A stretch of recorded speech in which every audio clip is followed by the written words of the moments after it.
So it's with great pleasure that I'm here to introduce you to Vander Caballero. Originally from Colombia, he studied industrial design at the European Institute of Design. And he was actually, creative director at EA in Montreal when it first opened in 2004. But the real reason I guess he's here to talk to you today is because he left EA in 2010 and he started his own studio where he, I guess, made some really, really important steps for the video game industry as a whole in creating empathetic and games that touch on different kinds of emotions as opposed to, jumping on mushrooms and catching the fireball, which are really fun and everything, but I think there was something really, really important about opening up the media. And Vander really took some of the very first few steps of that with Papo.io, and of course with new games that he's making and developing, and he's going to talk to you about now. So I will leave this to Vander. Thank you. Thank you. Where to start? So I'm going to tell you a bit of my time at EA, so you get a bit to know my creative process. And I worked at EA for 8 years. That's a really, really long time. And I pay my dues to the company. But to start, my last game I was working on at EA was Army of Two. It's two mercenaries, a co-op game that you go to Iraq to kill minorities. And my job in the game was to create a connection between these two guys. Because I come from a different angle. So I was sitting down in a table filled with white people. I was the only Latin guy. It was incredible. And all the other guys were from England, from Canada, Quebec, but they're all white Caucasian guys. So I had this sensibility. So my job was to figure out a way to bring these two guys together through mechanics. So I met one mercenary who came to our studio, really, really scary guy. And he never gave the back to the door. He was like a cat. And then it was really stressful, really strange person.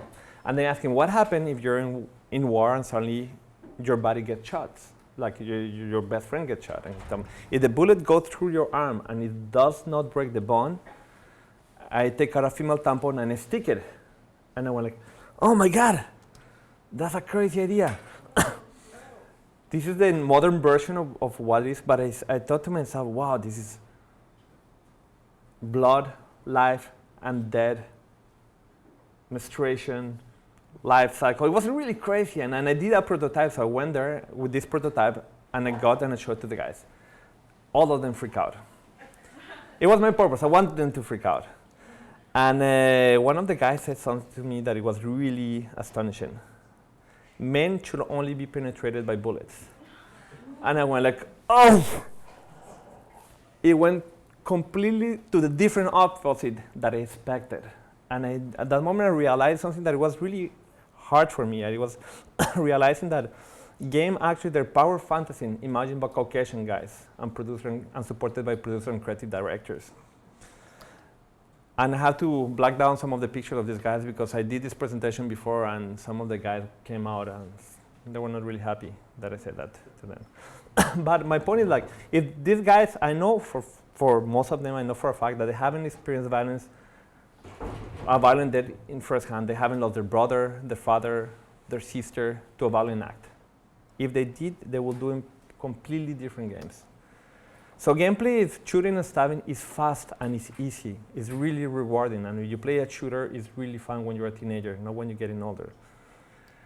Then it's fast. It's kind of what we call digital cocaine loop. You go there, you shoot one guy, you feel threatened that the other guy's going to kill, and then you kill the other one, and then you go to this cycle of digital cocaine that you just want to kill more and more and more. But then what is really difficult is empathy. Empathy is really slow and hard, and that's where I want to focus on, is that emotion of actually caring for someone else. And it's hard to be empathic to someone else, especially when they have really hurt you.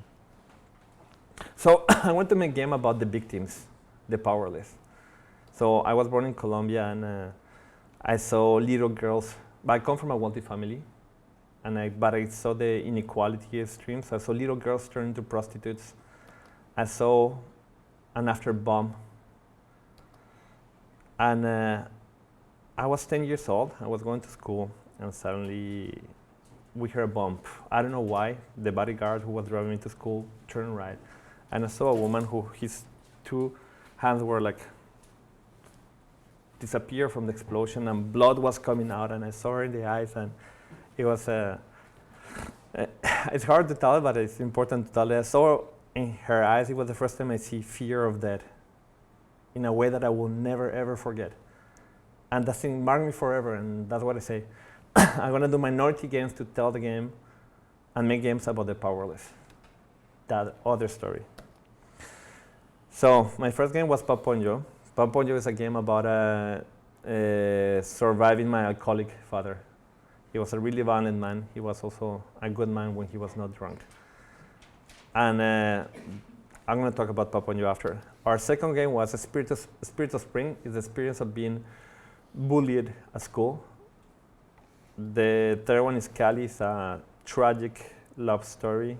I'm going to go deeper into that one. And our final one is Time Machine VR. They all have something in common. You're gonna see through the experience, so through the presentation. So first thing is that Paponjo was created for the PlayStation 3. It won an award. It was nominated by, we won many awards, but it was nominated by the Times Magazine as one of the top 10 games of the year.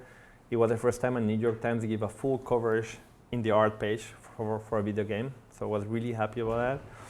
And then we moved to Spirit of Spring, who's a really difficult game that we moved to tablet. And that transition, it was really, really hard. I think you believe that, the input device completely changed the way you tell your story. And the platform, it really changed the way how you create gameplay.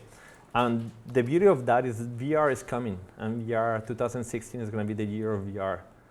And we get a whole new set of tools that virtual reality brings to us that's going to change the way we create games.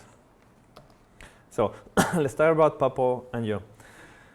So when I left EA, this is the first game I wanted to do, and then the best way to explain it is this video made by Kotaku. It's really, I love this video because we didn't pay for it. I just found it on the internet and really well explain what the game is about.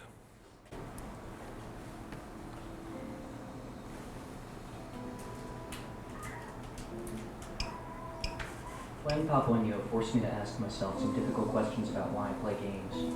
Do I play to escape the world I live in, or do I play to face my past? To carve out a virtual space, a safe space, where I'm allowed to slay my inner demons? It may make you ask similar questions.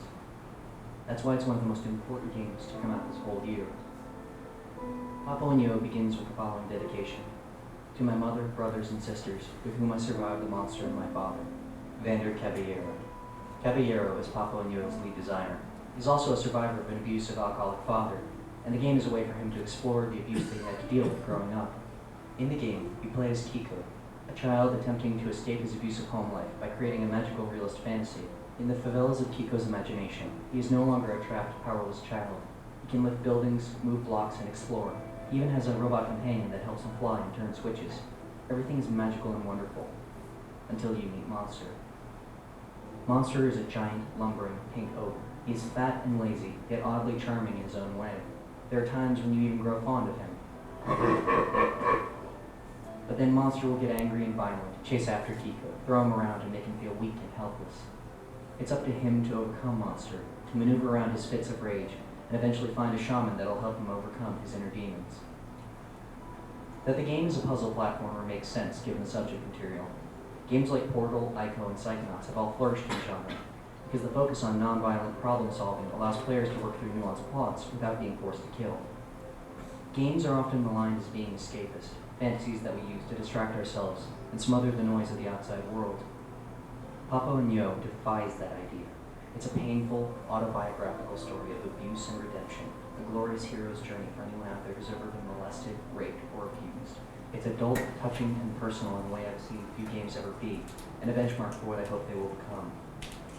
Why do I play games? I play games for moments like this, to be shocked, surprised, and moved. I play games to grow as a human being, to face my own monsters, and if I ever see Vander, I'm going to give him a hug, because he hasn't just made a game, he's made a work of art that's brave, therapeutic, and wonderful. That's why it's important, and that's why you need to play it right now.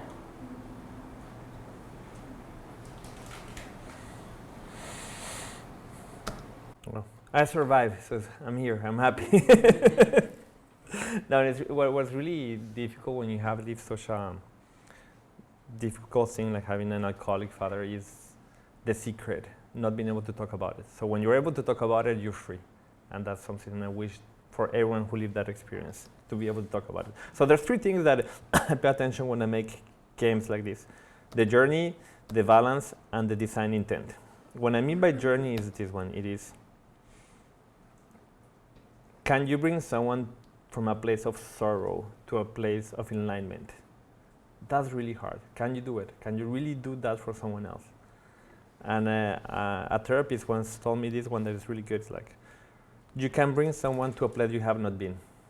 So you have to heal yourself in order to do a game like this. And every time that someone starts to do a game and actually they have not found that healing inside of them, it's really hard to discover through the process of game development. Game development is really hard. And if you don't know at the beginning, it's going to be really hard to come up with something at the end. And then is the balance. So there's this thing about story versus mechanics that happen in games all the time. And if you see that balance, sometimes games like go to the story to one side and mechanic to the other side. For example, Mario, the game could work really well without you saving the princess. You'll have a blast. They don't have to, they do not coexist together. The second one, it is when the mechanics take over the story. And this happened a lot. Not long ago, these guys will create a game that you actually it's an exploration game, and you actually see a painting, and when you see the painting, boom, you're teletransported to another world. The mechanic is so powerful that no one cares about the story. They want to put this heavy story that doesn't fit there. And the second one is when the story takes over the mechanics. And this is another terrible thing to happen. The real magic happens when story and mechanics come together. And that is what Papoyo is about. So in terms of story, this was my experience. I love my father. I fear my father. When he was in that fits of alcoholism, I was confused. I was angry.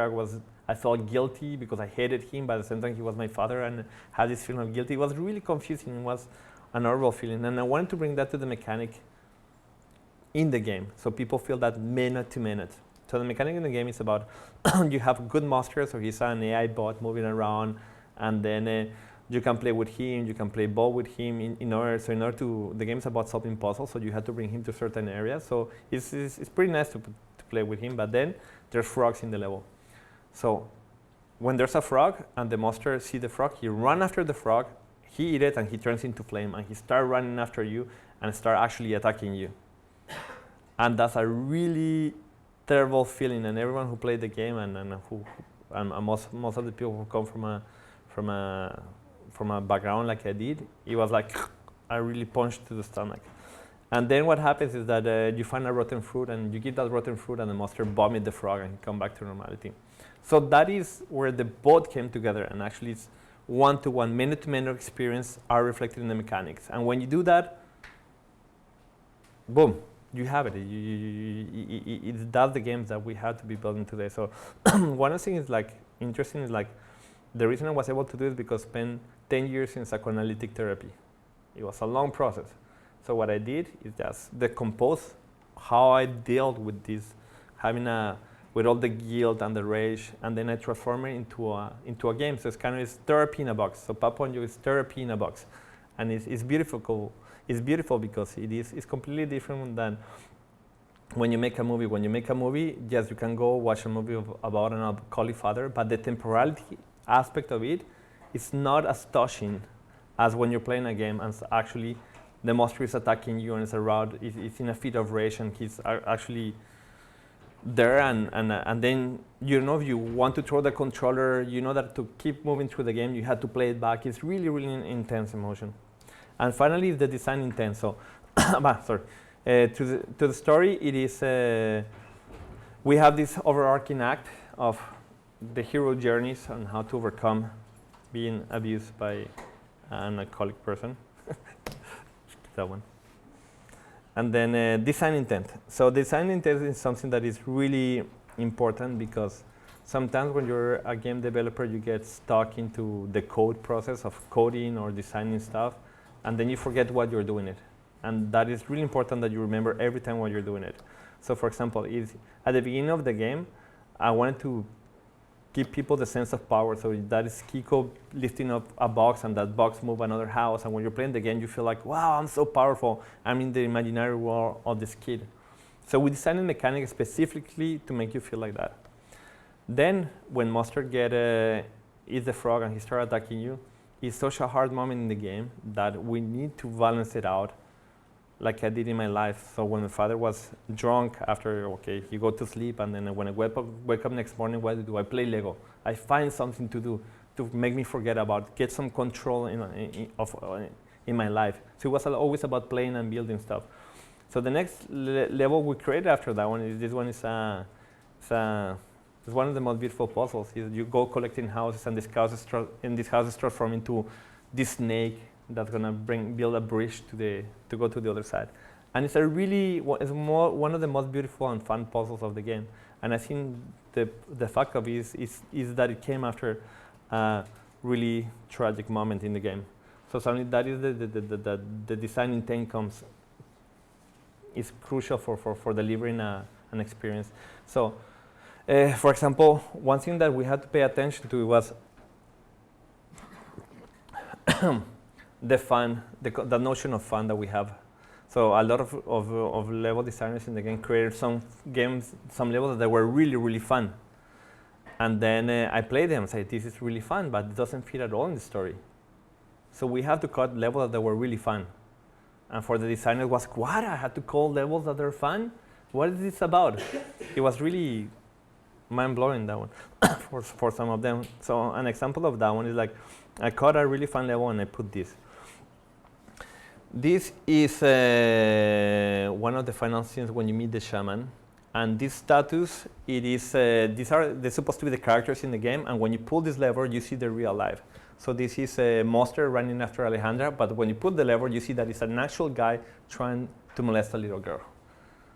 And when people pull that, they say, wow, this is someone's life in a game. And that is really, really important, because games, when you put your life into a game and people are playing your life, you have a really important meaning. You come into my world, and having someone into my world make the experience so much deeper. Like when you read a book and you read the author, you have that connection of this is a real person. But if you're gonna go to see the credit of games, you don't have no personal connection whatsoever. For example, say Assassin's Creed, I love Assassin's Creed. Who's the creative director? They have like 7 and they change them every year. There's no connection to the guide, you cannot follow it. And I think the authorship is really crucial for making games like this. So the next game is Spirit of Spring. This one was a really, really difficult game to make. Bullying is a really hard subject. And I'm going to tell you what we felt making this game. So this little trailer for the game.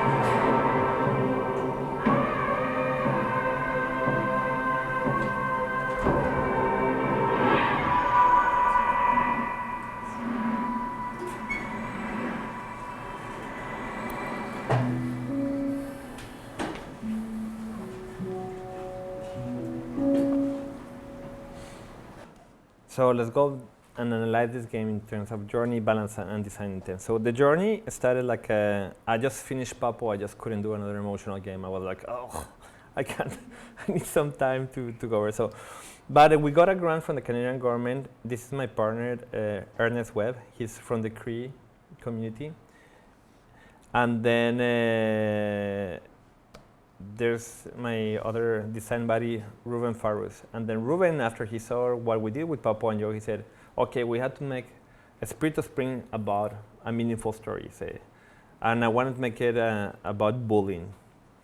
And the reason is that he talked with Ernie, and then they both had been bullied in different places. One is in the Cree community because his father was white and her mother was Aboriginal, so he was half, so they were bullying him. And Ruben in Spain in a little town. And they both guys have the same experience. Say, okay, I'll support you. You guys want to go do it? Do it. And then what happened in the balance is that a story took over mechanics.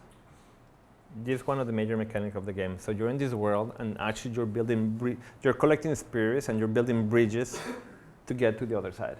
What does that have to do with bullying? Nothing. And we failed totally. It was really, really hard to see that happening. And one of the big things was because we were so confident that because we knew how to do this with a joystick, that we'll be able to do it with a touch screen. It was not like that. It's completely different when you're doing games for joystick from touch screen. So that's something to pay a lot of attention to it. But the design intent, I think we got it quite well. But at the same time, we have problems with the, because bullying is a really complicated subject. We talked to a lot of psychologists.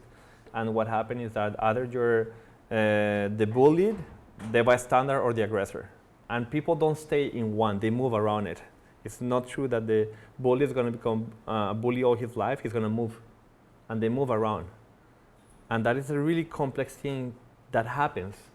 And then it's not something that is solid. People change through those processes, and then it changed according to the age. So the age is a really, really difficult thing, because I mean, when you're doing when you're presenting a game like this to kids, you don't want kids under 7-year-old, and when you see the crow kicking your character in the stomach, it's make them afraid. It's actually not helping.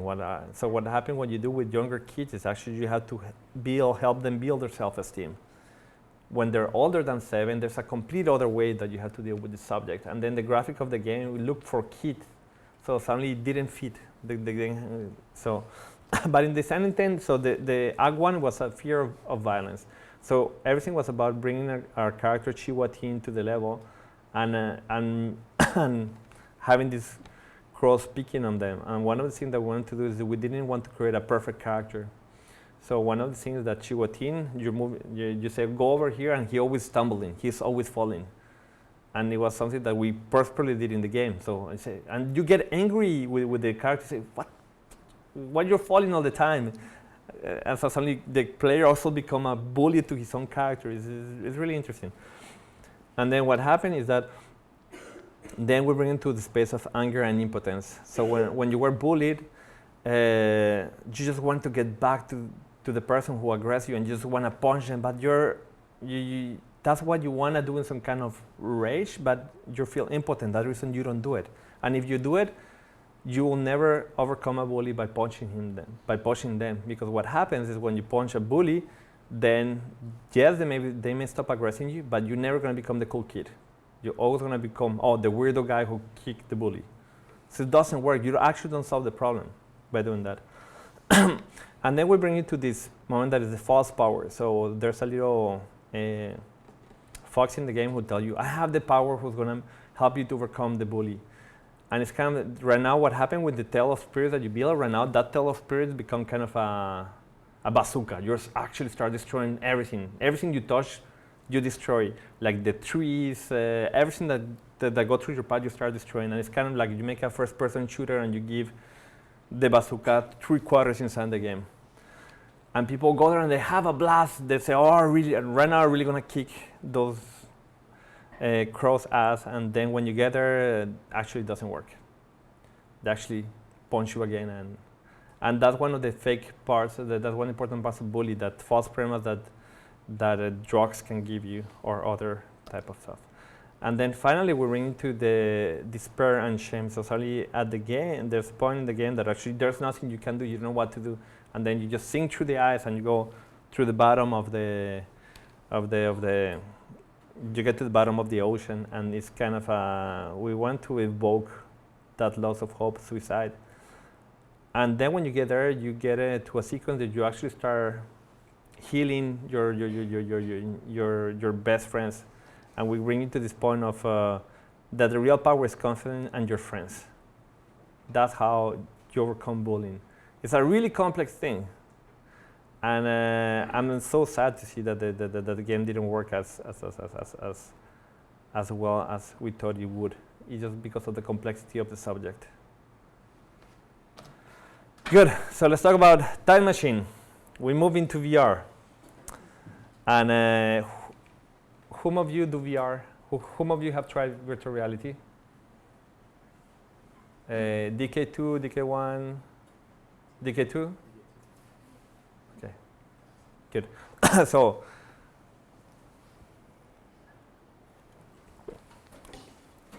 virtual reality is amazing.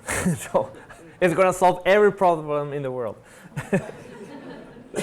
I know, because when I came out from school, like my first job was working in a virtual reality firm like about 20 years ago, and it was really, really touching to actually be just coming out from school and getting a job doing virtual reality. But it never picked up because of the cost of computers. In order to run a really good simulation, you need a $700,000 computer that no one could afford.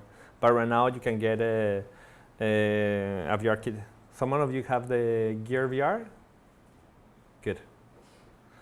So let's go with it. So there's 3 important things that VR is bringing us right now: scale, gaze, and validation. I'm gonna one by one. So what happened with scale? Wait. I'll show you a bit of the trailer what we're doing with the Time Machine. This is early trailer.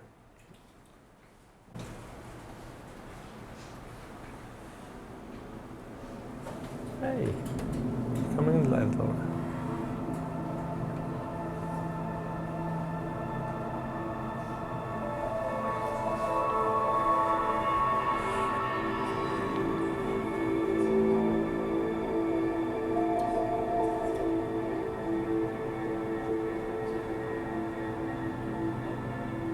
Incoming message from Project Director Elizabeth Lash.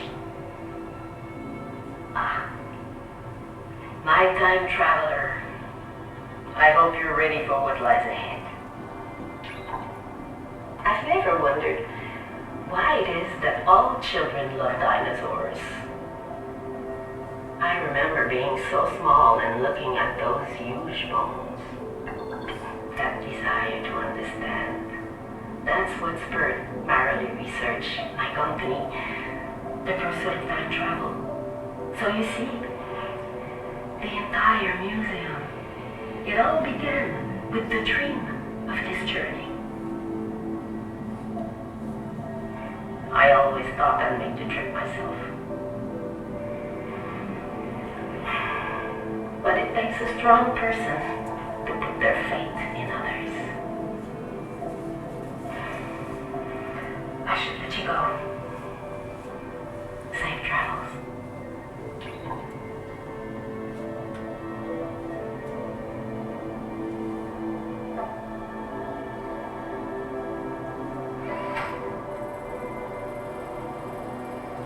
Prepare for temporal relocation in 3, 2, 1.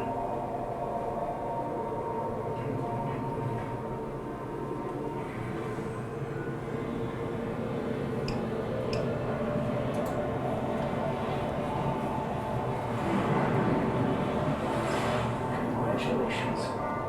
You're officially the first human being to visit the Jurassic period, that we know of anyway.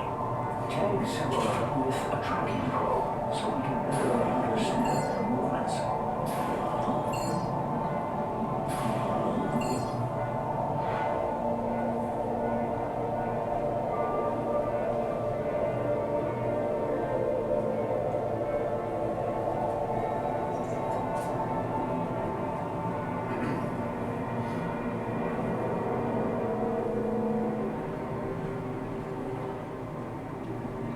Oh my, that one looks aggressive. What agile creatures. Let's collect some additional data so we can understand what we're dealing with.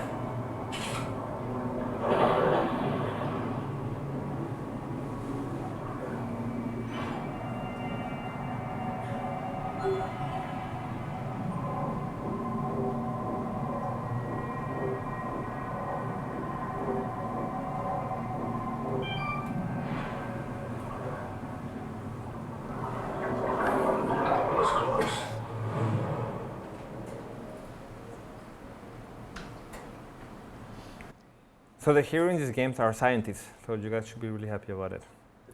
And then you actually go to the past to actually collect data from the underwater creatures. So let's talk about scale, guys. And so scale is something that is hard to understand when you get into VR. This is what we got used to watch stories and experience stories. So you see that one, Humphrey Bogart in a theater, and if you actually put a body to that huge head, that guy will be big as Godzilla. And it doesn't. So we got used to treating scale and illustrated in a completely different way that virtual reality actually works.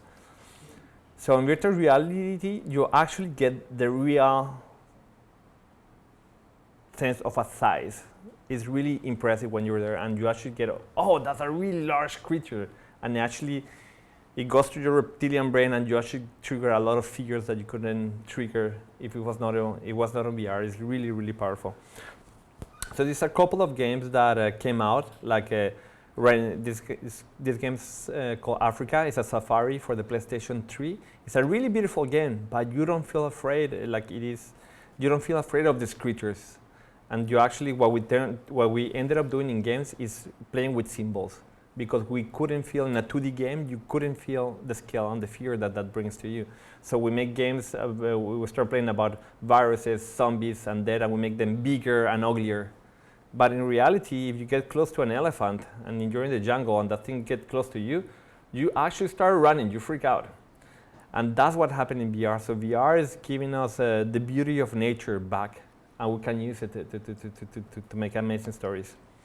So, Cali, I'm not gonna go too deep into the game. I'm just gonna tell you a bit of the story. So it was when I was a kid. Okay, another terrible story of my childhood. I fell in love with the daughter of a prostitute, and I was a rich kid. It's Romeo and Juliet.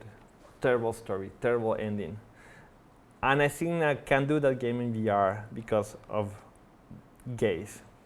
Have you guys tried Coffee Without Words? So Coffee Without Words is a little prototype that is amazing. It's a developer who created this girl that is in a coffee, and then you just put the headset and she's in a coffee having coffee with you, and the girl he programmed the eye contact, the gazing really, really well, and you're sitting there and this girl like angry with you, and you're like, and as a guy you're like, what have you done? Like we always feel like that, guys. So it works really, really, really well. And that reminded me one time when I was working at EA, there was this game called Elimino. It was a game developed by Steven Spielberg in collaboration with people from EA and some people from ILM. And what they did is they put a lot of effort in creating a character as visually as accurate as possible, with the eyes, the way that they look. And I played the game, and it was not, I didn't feel the connection with the other character. And what it was surprising for me was that the pretentiousness that we have as humans, thinking that if we just put a lot of money into the problem and we put our best guys, that will find a solution. This guy, in his basement, he creates something 1,000,000 times more powerful than all the money that EA spent on a game that didn't work. And it was just the pretentiousness of the thought that it would solve the problem. It was fantastic. So I got really fascinated by this, and I went even a step further. I said, let's see how this works. And then this is a 2D frame. This is one of the characters of Kali. It's gonna be more 2D shaded. And then I just put her eyes, and then I do this. This is a 2D frame, and I put this on VR. You see, right now you're not feeling anything. You put that in VR, and you go like, your brain, every time that she looks at you, it's kind of a switch turns on. Look at me, it's not looking at me. Look at me, not looking at me. In 2D, it's really, really, it's fantastic what you can do. So why gaze is so important, and it's because of validation. What I mean by validation. So before we were watching TV as a family together to set rules. Okay, this is the way we should behave as a family and evolve, and this is the way we should not behave, like Breaking Bad or stuff like that. But we always were comparing ourselves to what we see on TV to validate kind of our lives, how we're doing. Are we doing well? Are we doing bad? And then if I put someone watching Nicole Kidman today in front of a TV, and Nicole Kidman look at that guy in the eye and say, "I love you." The guy say like, "I don't care. It's not doing it for me." But if you put Nicole Kidman in VR, looking at you straight to the eye and say, "I love you," you feel like, "I always knew it." But like, it's really, really, really, really a powerful feeling when someone make eye contact with you on VR. And the reality is this could be used for good and for bad.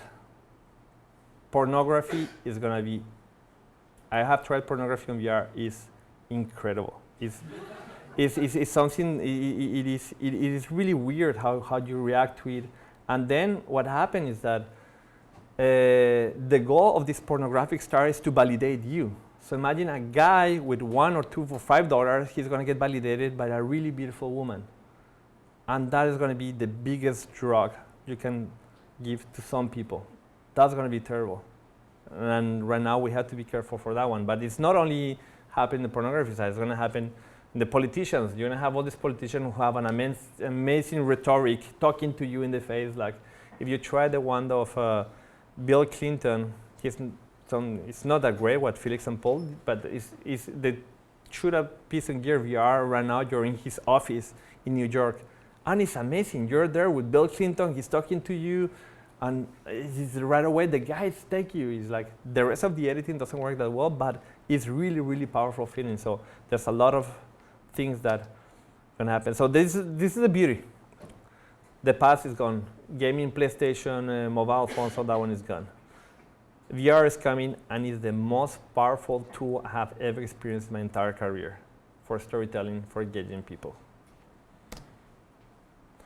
And what I really like about it is that when you look someone straight into their eyes, you create a connection. You care for that person. Your empathy reflex kicks in. You care for them, and then hopefully you will have a harder time shoot that person in the head. So I think VR is going to change violent games. It's going to tool is so powerful that's going to bring it to other places. And if you can see how each platform have their own affordance. For example, if you go on a console with a joystick, shooting and driving is really easy. They try to bring shooters into the iPad. It never worked. I don't think shooting in VR is the greatest thing either.